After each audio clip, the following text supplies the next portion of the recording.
you doing a schoolboy thing? No? You know your breathing changes when you're doing something weird. You know, like, the other thing your breathing changes. You're doing a pump. That's enough.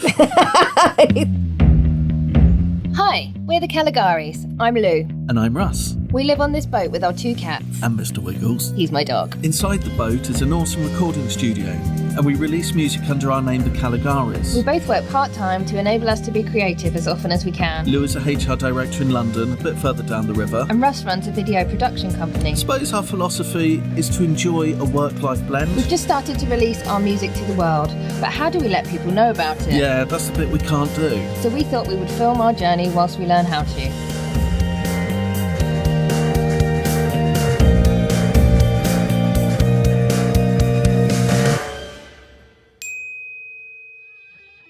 Hi team! Hi.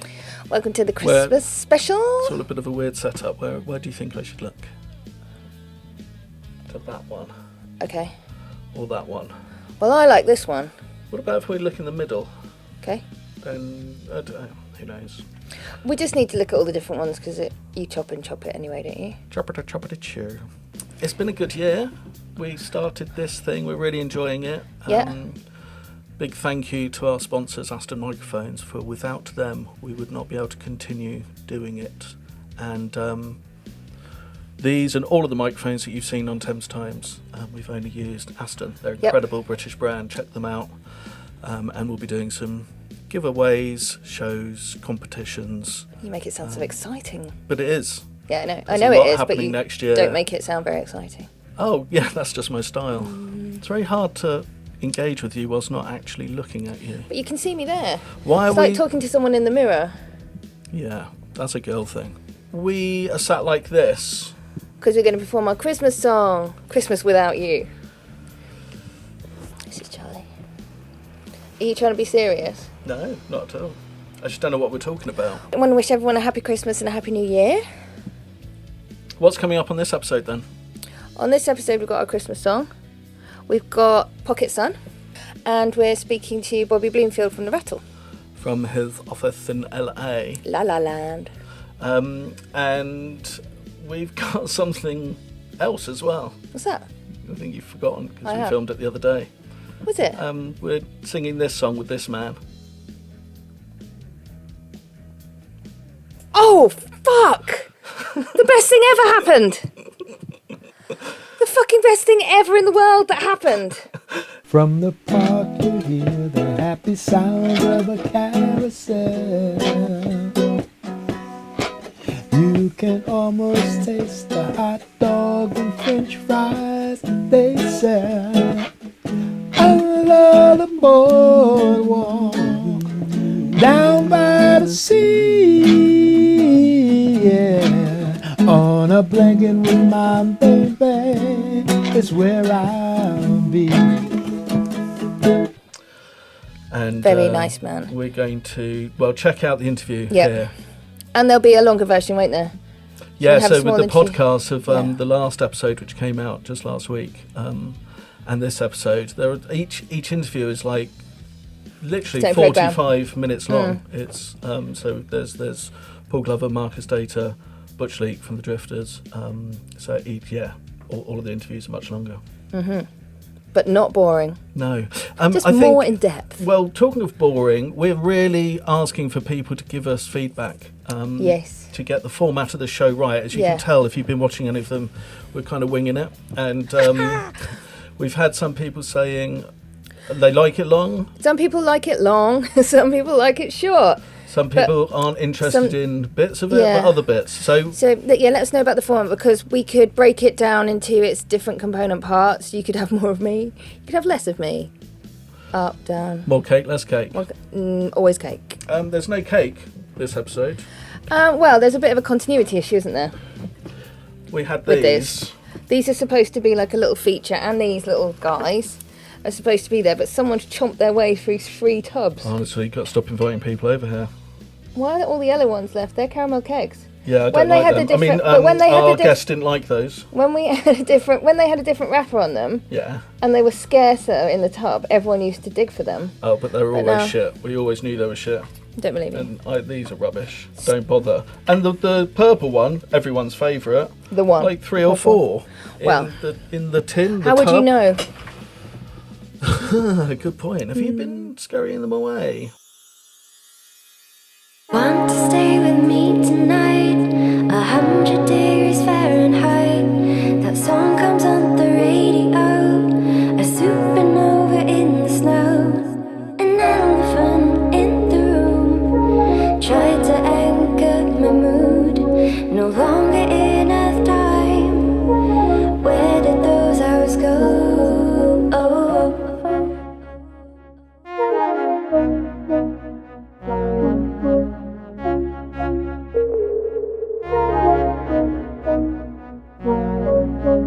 Dreamless butterfly, why do you tease me so? While the ocean glows, my focus starts to go. Dreamless butterfly, why do you tease me so? While the ocean glows, my focus starts to go into a landslide.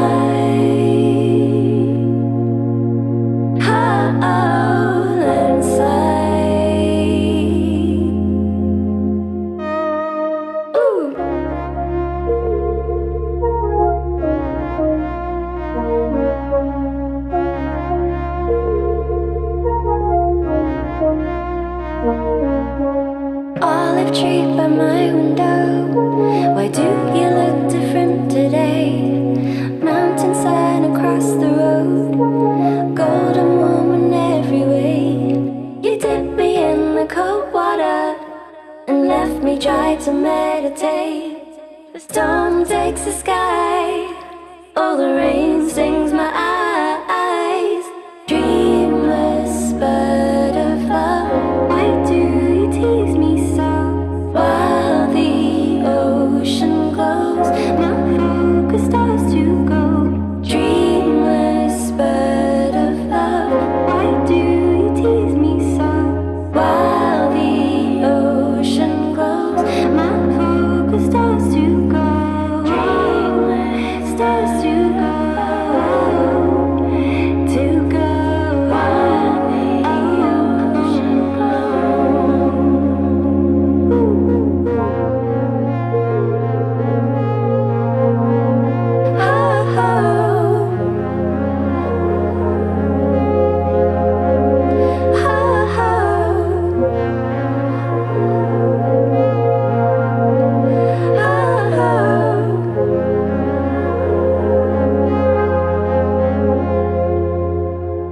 Dreamless butterfly, while the ocean glows. Dreamless butterfly, while the ocean glows. My focus starts to go. Starts to go. While the ocean glows. Dreamless butterfly. While the ocean glows. My focus starts to go into landslide.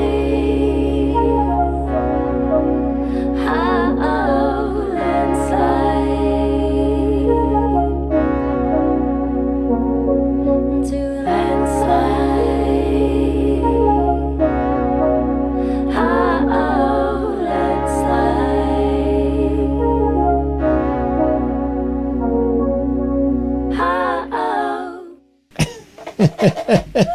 Okay, so how did you join the band? Well, actually, I joined the band back in early 1970 after leaving Vietnam. Okay. Coming back to New York, of course, as every GI that gets out of the war or whatever, the first thing you're looking for is a job. Right. So I was just sitting in a night spot in Harlem, New York, called Allen's Alley. We were in there on I think it was a Saturday, just drinking and singing, and partying, so to speak. So it was a guy down at the other end of the bar gets up and he says, "Hey, this guy down there, he can hit a note." You're joking. And he came on down, and lo and behold, it happened to be a guy that I knew from my younger years, and his name was Bill Fredericks. He asked me, "What you doing?" I says, "Just got out of the war, looking for a job," and he said, "Would you be interested in singing?" I said, "Singing? Singing what? And singing with who?" He said, "The Drifters." I said, "The Drifters?" 2 days later, I found myself in Boston, New York, on stage with the group. Cool. And it was an audition and everything packed into one. Yeah. And the rest is history. That's how That's that, an incredible story. that's how that happened. We used to perform only on 2 mics. It was a lead mic and then it was a background mic. Right. So the 2 guys Yeah. had me in the back, and they had their shoulders kind of hiding me because I was miming.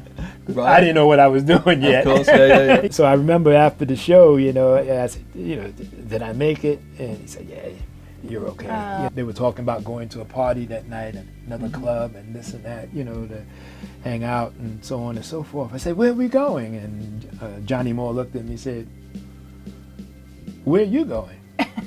"No, you need to learn this music." And so he pulls out a duffel bag full of nothing but Drifter records. Yeah. Gave it to me and told me to go upstairs and you need Do to your learn homework. do this homework and learn all this stuff.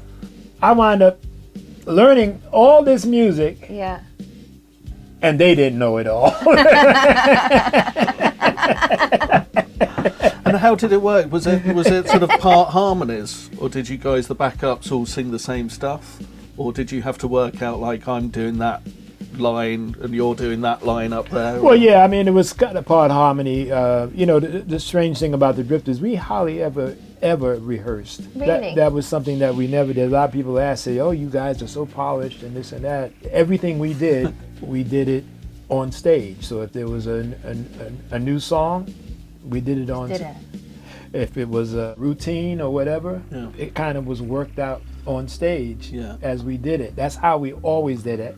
I think I can count on one hand the rehearsals that I've ever had with the group in all those years. Yeah. And was that just because you guys didn't have time to rehearse because you had so many shows? That's just the way they were. They were that way. They weren't it wasn't the type of group that got into behind the scenes workout and this and that. Sure. I always wanted to do that because I kind of came out of the school of dance. My mom was a dancer, and I always admired groups like Gladys Knight and the Pips and Yeah. the Temptations. They had all these They were slick. moves. Yeah. I knew everything they did.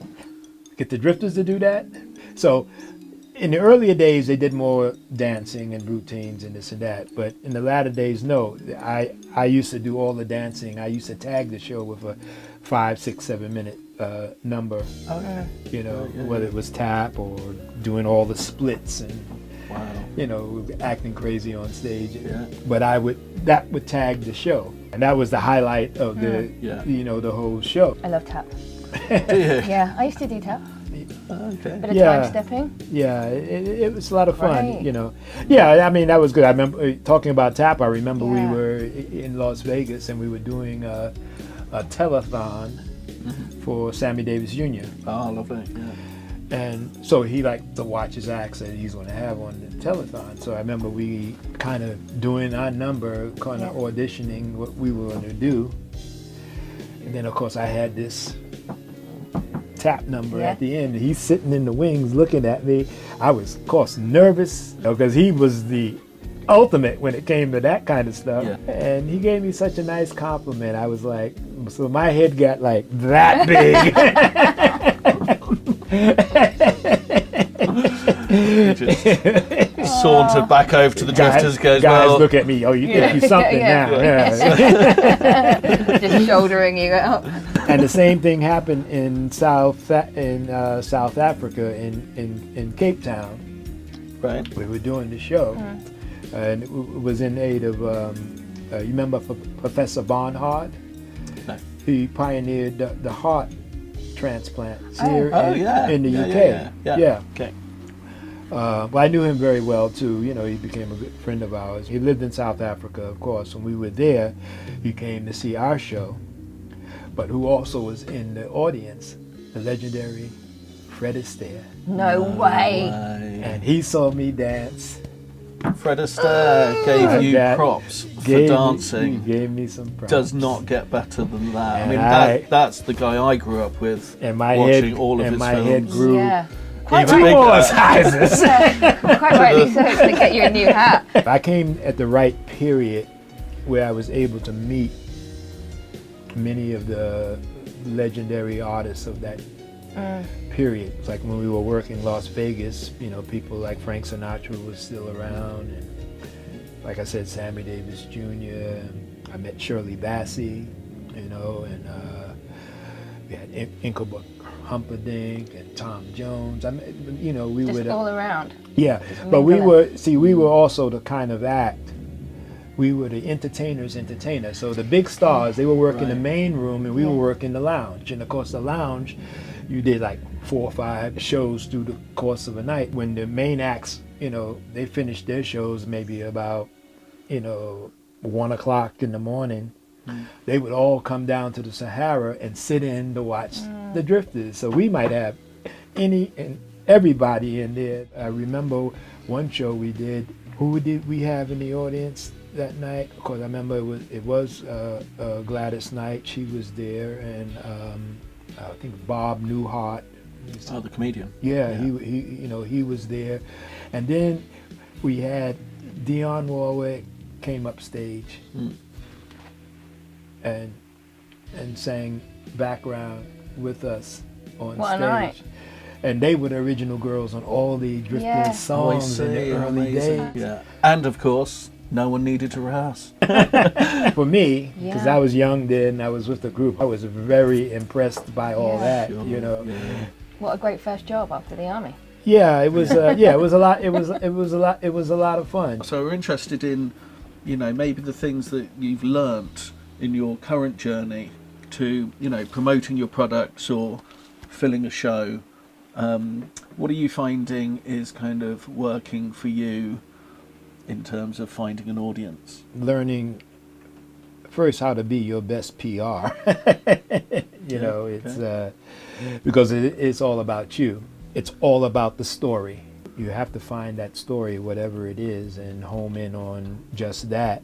I mean, the industry has changed. It's no longer lodged with the major media record companies, or I mean, they don't like that because traditionally they control 100% of the pie. Right. Today now, of course, with the internet, it allows you or I or the small guy, so to speak, can reach out to literally millions of people. Yeah. You know, tap into that marketplace which they traditionally had total control over. Marketing or whatever, you know, you're talking about a fan base.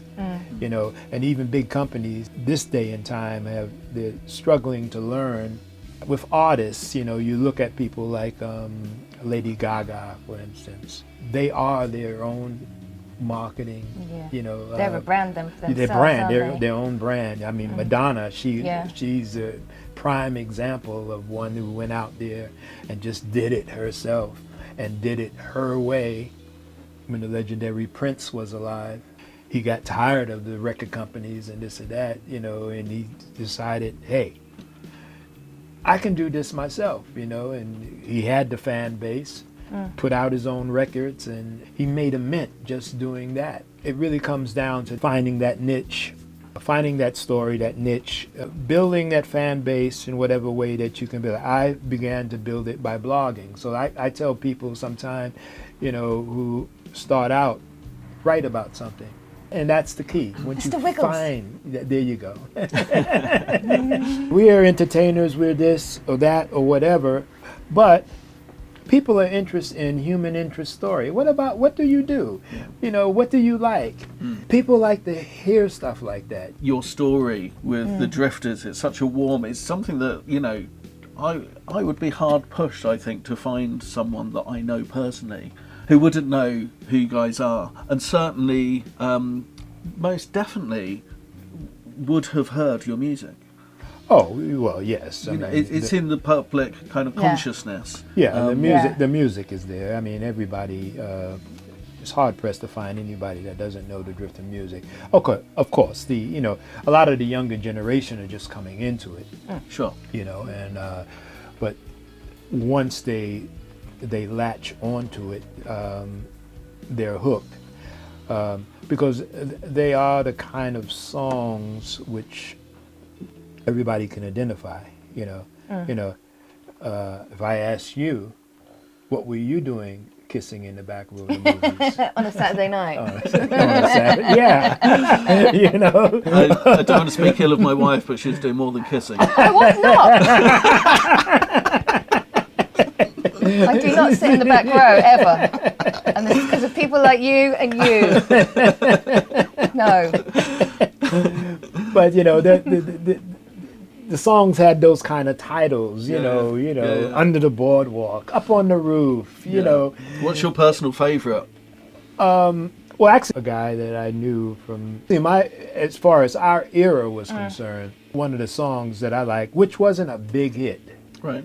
It should have been, but they didn't get it out, at the right time. It should have been released on a Valentine's Day, and they missed the launching. Ooh. But it's the title of the second album, which was Love Games. Right. Just my favorite. It's the one that I sing a lot when I'm on stage. Yeah. There are a lot of songs that that I like. Hello Happiness, There Goes My First Love. That's a good one. Yeah. I know all the songs. We put some on the other night, didn't we? Yeah. We were just doing some stuff, pottering around, and Lou kept on saying, you had enough? Do you want to turn this off? I was like, you can never have enough of this. It's just such beautiful music. The writers were great, because we Drifters over the years have had some of the greatest writers that were out there, like Lieber and Stoller, Yeah. Carole King, Burt Bacharach, No way. See, I come out of the school where it's about catalog. Right. So once you build catalog, whether you build your song catalog, your book catalog, your paintings, your artwork, whatever you do, it becomes a catalog. And that's what you sell. Right. You The see, whole thing. because once you've got it, Yeah. it only takes one or two things to take off, and suddenly everything is worth a gold mine. Yeah. You see, so that's kind of the way I've always looked at it. It was about catalog, because even when you're dealing with major companies or whatever, and particularly today, but it was that way also back then, most of the work was done by independents. A lot of the major TV or television networks or whatever, they hired a lot of their work out to independents, independent production companies, independents, and they're the ones that really created the stuff, So I always saw it was always about catalog. I said, now if you got a catalog, then you have something to talk with the big guys, you see, because they have the money. How's your Christmas cake going on? It's going to be iced on Christmas Eve. Not long before that, you were in your waders because Yeah. it's flooded on the river. We're wading out. Are we putting any of that wader material on there? Hell yes. Okay. And this is what the river conditions are like at the moment. That's my thing. But I'm can't trying to do do. that. Why not? Go on, give it a go. This is what the river conditions are like at the moment. What I'm going to do there. Oh, fuck you. You're such a prick sometimes. I knew you... Sometimes. Oh, hi, I just popped into your camera. I'm on all the cameras. I can do it. 1, 2, 3, 4. Yes! So I don't think we've got anything specific to say about the our learnings, have we? Because Because the episodes have been quite close together, haven't they? So Yeah, for the we've only Christmas just thing. done... We only sort of did November's and December. December's now. apart from one little trick What's that? that Lou came up with, and it's true. If you're promoting your band, your music, your art, whatever, and you put out a post at 6 o'clock, like we said, 6 o'clock. and it's got no text in it, like we said, and you don't hashtag it, like we said, on Facebook, what you've then got to do is you've got to go through all of your friends on your current timeline and like everything. Now, I know that sounds a bit disingenuous, and we're sorry about that, but, Some real The more serious you business like- going on here. But the more you like, the more they're going to They're gonna see see. of your stuff. Yeah. It's just a thing. Now, when I say friends, we've got our Caligaris fan page for our actual band. Yeah. I mean, This we've is for got our like actual fans. over 20,000 people following That's us. the likes, yeah. Yeah, no, invited and friends of the fan base. So, Mm. so that includes all of those guys as well. So you don't just have to spam your family and friends, or you might end up without family and friends. And the other thing that I realised that I did is I put out the post at 6, like we said, and then in it I put, please subscribe, please follow our channel, please do this. I think that's probably not the thing to do either, if they don't want spam. Yeah, probably works that out, doesn't it? Just Put it up. Everyone knows to subscribe, right? Because there's this thing. Hair. The little. We may be enjoying this too much, and that Okay. may be because we've had a Christmas already. We have had Christmas, non-Christmas, yeah.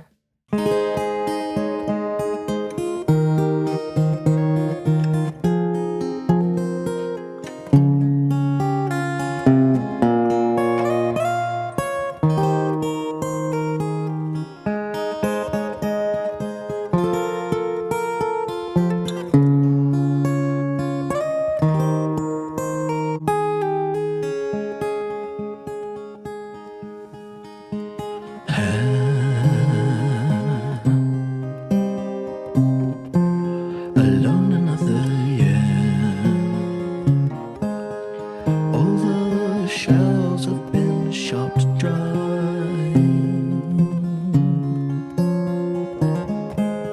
and all my friends are at them stuffing stockings, stuffing toes, celebrating Christmas without you.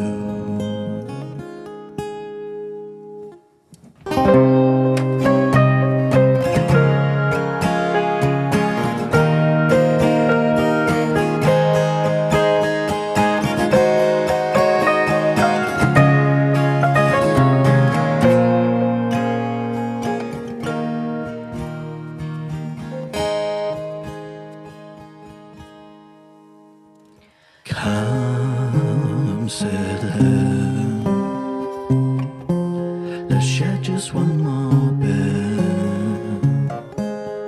Meet on a dream somewhere that's dead.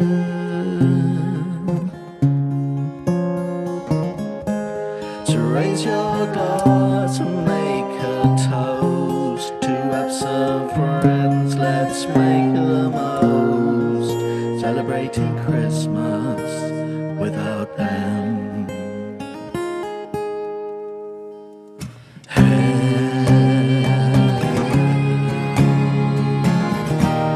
Along another year, all the shells have been shot dry.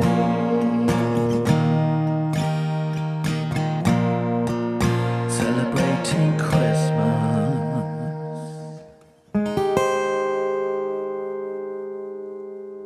For those that don't know, can you just tell us what the rattle is? It's been going for about 2 years, and we've still not figured out how to say what it is.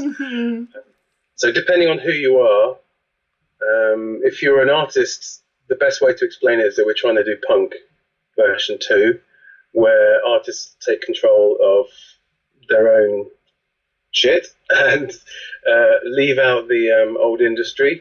Or the other way of looking at it, if you look at it from a business lens, we're an incubator for people in music. Right. So how does it work? How do people join the rattle? So we basically we filter. We had about 1,500 applications for our London site and got down to just under 100 members.